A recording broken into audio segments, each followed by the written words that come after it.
Oke, Assalamualaikum warahmatullahi wabarakatuh. Perkenalkan, saya Guntur Aji Pratama dengan NPM 2008 2010 045 dari kelas paralel B, Sistem Informasi UPN Veteran Jawa Timur.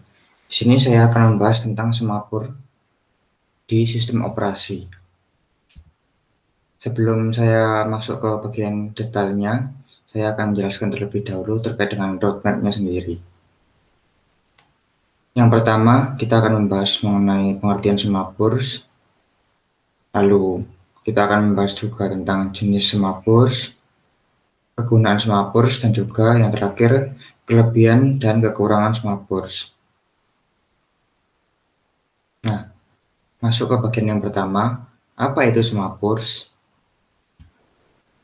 Semapur adalah variabel-variabel angka yang digunakan untuk menyelesaikan masalah critical section dalam sistem operasi menggunakan dua operasi atomik, yaitu wait dan signal, demi adanya sebuah proses sinkronisasi.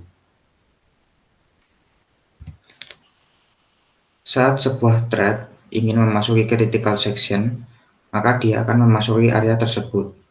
Namun, jika ada thread kedua yang ingin memasuki area tersebut dengan tujuan yang sama dengan thread pertama, sistem operasi akan secara otomatis menidurkan sementara thread tersebut karena nilai semapur sudah 0 karena thread pertama. Baru ketika thread pertama sudah selesai dengan urusannya, sistem operasi memanggil thread kedua untuk memasuki critical section. Semapur sendiri dikenalkan oleh ilmuwan komputer Belanda Edsger Dijkstra, di mana operasi wait memiliki simbol P atau dalam bahasa Belanda itu disebut proberen atau dalam bahasa Indonesia yaitu mengetes, dan operasi signal yang memiliki simbol V yang dalam bahasa Belanda yaitu verhogen atau menambahkan. Nah, di sini bisa kita lihat dua fungsi yaitu wait dan signal dengan skema umumnya, yaitu pada wait dengan parameter S, maka di dalamnya akan ada proses yaitu while S kurang lebih atau kurang sama dengan 0, maka proses menunggu akan berjalan, di mana S-nya akan dikurangi terus-menerus dengan 1. Untuk yang signalnya sendiri, itu proses S-nya akan ditambahkan terus-menerus dengan angka 1. Seperti itu. Nah, di sini kita masuk ke bagian yang kedua, yaitu apa saja jenis semapur. Yang pertama yaitu counting semapur, dan yang kedua yaitu binary semapur. Nah, kita masuk ke yang counting semapur dulu.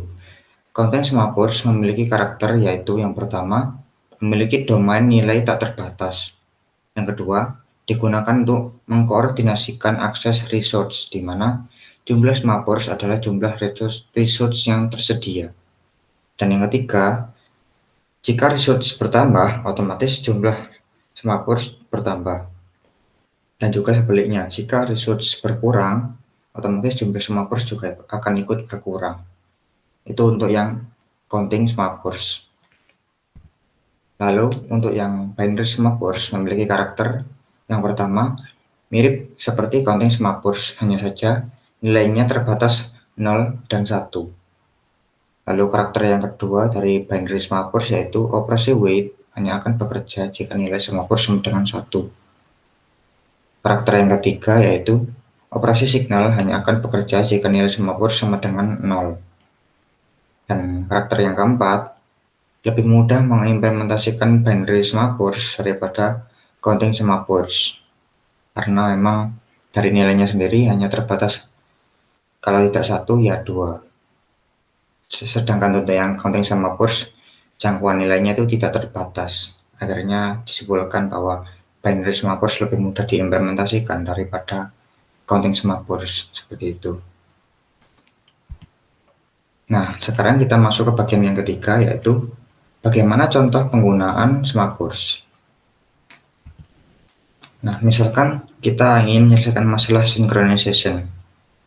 Misal ada dua proses yang berjalan di waktu yang sama, yaitu P1 atau proses 1 dengan statement S1 dan juga proses 2 atau P2 dengan statement S2. Dalam proses P1 itu kita bisa mengetikkan perintah seperti pada slide ini ya. Jadi S1 lalu signal synchronization. Nah, untuk yang proses 2 atau P2 itu kita bisa memberikan perintah with synchronization lalu baru memberikan statement dari P2 atau S2. Nah, kita bisa mengakses statement seperti di atas jika kasusnya S2 hanya akan dieksekusi jika dan hanya jika S1 selesai dieksekusi. Nah, jika S1 selesai dieksekusi, lalu kita ingin mengeksekusi S2, maka kita bisa menggunakan Semaphores dengan detail perintah seperti pada slide ini. Nah, sekarang kita masuk ke bagian kelebihan dan juga kekurangan dari Semaphore sendiri. Kita masuk ke bagian yang kelebihan. Yang pertama, Semaphore hanya mengizinkan satu proses di dalam critical section. Artinya, jika ada satu proses seperti di slide sebelumnya ya, ada satu proses P1, lalu ada proses lain yaitu P2, di mana dua proses ini identik ya, dan juga ada di waktu yang bersamaan, maka akan lebih dahulu di proses yang P1-nya.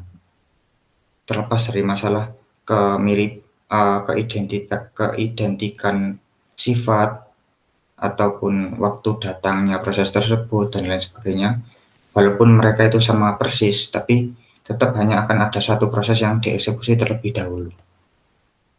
Seperti itu untuk yang kelebihan yang pertama. Lalu untuk kelebihan yang kedua, jika kita menggunakan Semaphore, yaitu tidak ada pembuangan resource. Artinya, jika kita memiliki dua resource yang identik sekali, maka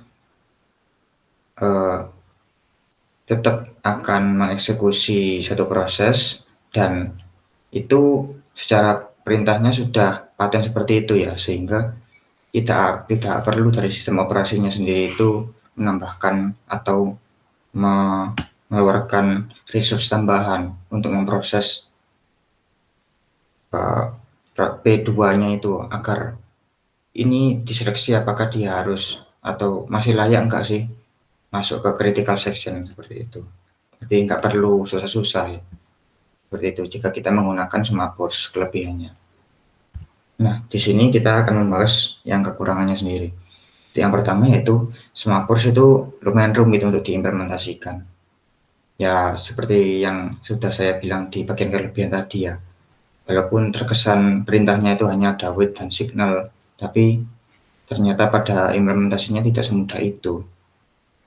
Dibutuhkan ketelitian dan juga kecocokan antara proses 1 dan juga 2 dan juga pengetikan perintah yang benar untuk bisa sukses dalam implementasi Semaphore ini sendiri. Nah, untuk kekurangan yang kedua yaitu Semaphore mungkin mengakibatkan pembalikan prioritas proses, di mana proses dengan prioritas rendah didahulukan dan yang prioritasnya tinggi malah diproses setelahnya. Seperti yang tadi kasus P1 dan P2 diproses lebih dulu yang P1, meskipun P1 itu prioritasnya rendah, sedangkan P2 itu prioritasnya tinggi. Tapi ketika P1 itu diproses ya dia langsung diproses saja tanpa ada pengkondisian setelahnya apakah P2 ini lebih berprioritas daripada P1 seperti itu. Jadi langsung gitu. Itu kekurangannya. Sekian dari saya. Terima kasih. Assalamualaikum warahmatullahi wabarakatuh.